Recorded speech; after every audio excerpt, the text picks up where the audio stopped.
Hey guys, today I want to take a look at the Emarth spotting scope from Amazon. It's the #1 selling spotting scope on Amazon. It's a 20 to 60 by 60, which means it zooms from 20 to 60 times, and it's got an objective lens of 60 millimeters. Now at the time of this recording, it's on Amazon for 70 bucks. But I got it as a lightning deal for 50 bucks. And you got to keep in mind that this doesn't come with a cell phone adapter. And cell phone adapters can run you about 20 bucks. So this does come with a little tripod, and does come with a case, but we're going to talk about those later. So here's the scope. It comes with the lens cap and an eyepiece cap cover thing. And it's okay. It's pretty nice. It's kind of light. It does have a hood to keep glare out of the lens. The texture is kind of rubberish, I guess. And everything feels pretty good on it. I mean, the knob to zoom feels pretty good. There's not really a mark. I guess there's a tiny marking right here, if you can see that, where it shows you what you're at. And you don't have to stop at the numbers, you can put it wherever you want. It feels pretty good. It's nice and smooth. Same with the, this is the focus knob. Feels pretty good. It's nice and smooth. It works pretty well. Also, there's this rubber gap or extension around the eyepiece. You can fold that back if you wear glasses. And sometimes I'll do this when using the cell phone, and sometimes I won't, just depending on the situation, whatever works best. Sometimes keeping it up helps shield the sun. The lens is installed really nicely. I've seen some scopes where there's excessive glue and they're installed sideways and things like that, but as you can see here, it looks pretty nice.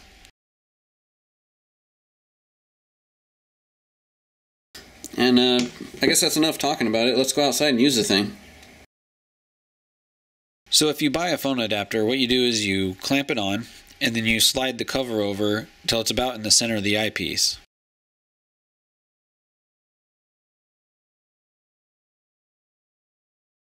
Then you clamp your phone in it, and you align the camera up with the little hole in the cover.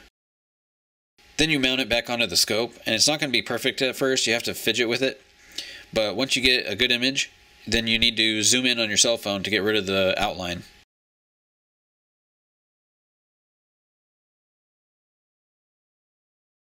So I don't know how far out this building is. It's a really long way out there.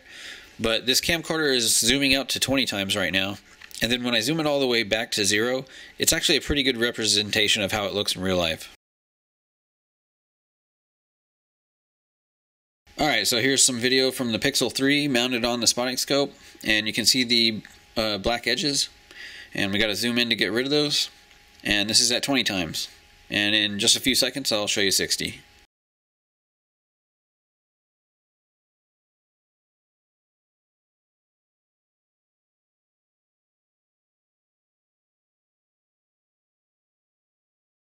Okay, now this is at 60, and I didn't actually zoom in for this one. There's a little bit of black edges showing, but you get the idea. Okay, so this footage is at the range through the camcorder for right now. I'll tell you when we switch back to the spotting scope, but this is at 200 yards, and the target we're aiming for is over on the left, right over here.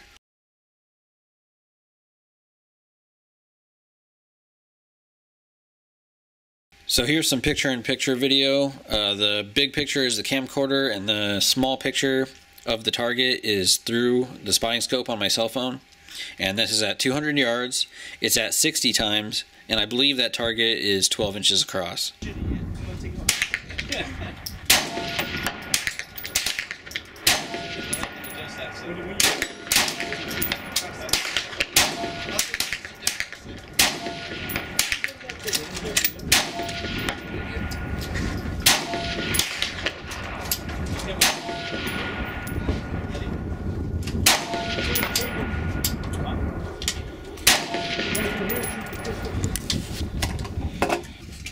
呢個咧後嗰個阿彈。châu. Load me up. What caliber is that? Much different. 22. Yeah, just Actually high. I want to see if it's the gun or you. No, the scope's off. Scope's off.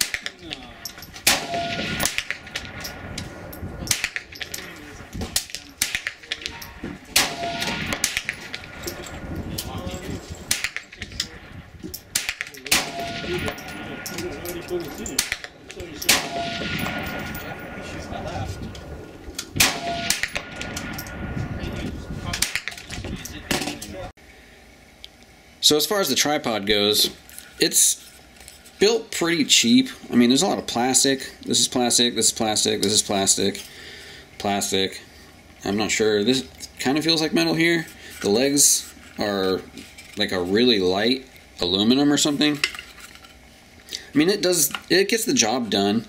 Basically, you mount it here, obviously. This little ring lets you go up and down a little bit.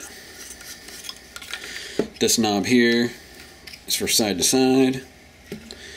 And this knob, this is probably the worst knob on here. It feels horrible. You really got to crank it down to get it even stay, really. It still moves. Ugh. Yep.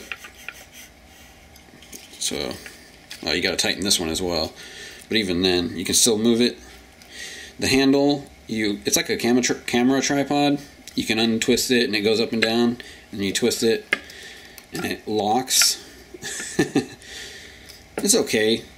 You really have to crank it down when the tripod's on there, or when the spotting scope is on there, because the spotting scope kind of has a tendency to pull it forward because of the weight of the spotting scope, even though it's a light spotting scope. But this does okay. I don't know how long it's going to last, but it gets the job done. It's alright.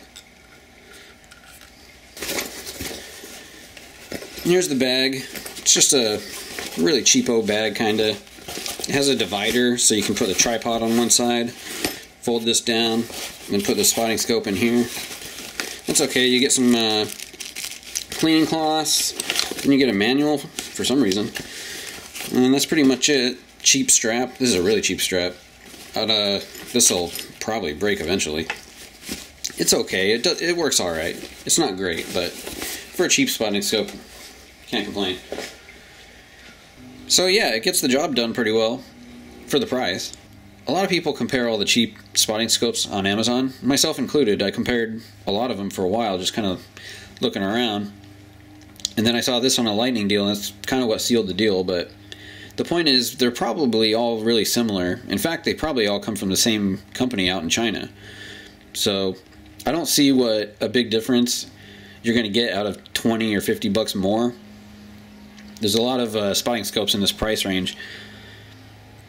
Maybe one with a bigger objective would be better. I don't know. I don't know too much about spotting scopes, but really the point of this was just to give you guys some images of how it looks. So that way you can see that even the cheapest spotting scope on Amazon, it gets the job done. It's not the clearest glass in the world, but it does work. Anyway, hope you enjoyed it. Thanks for watching.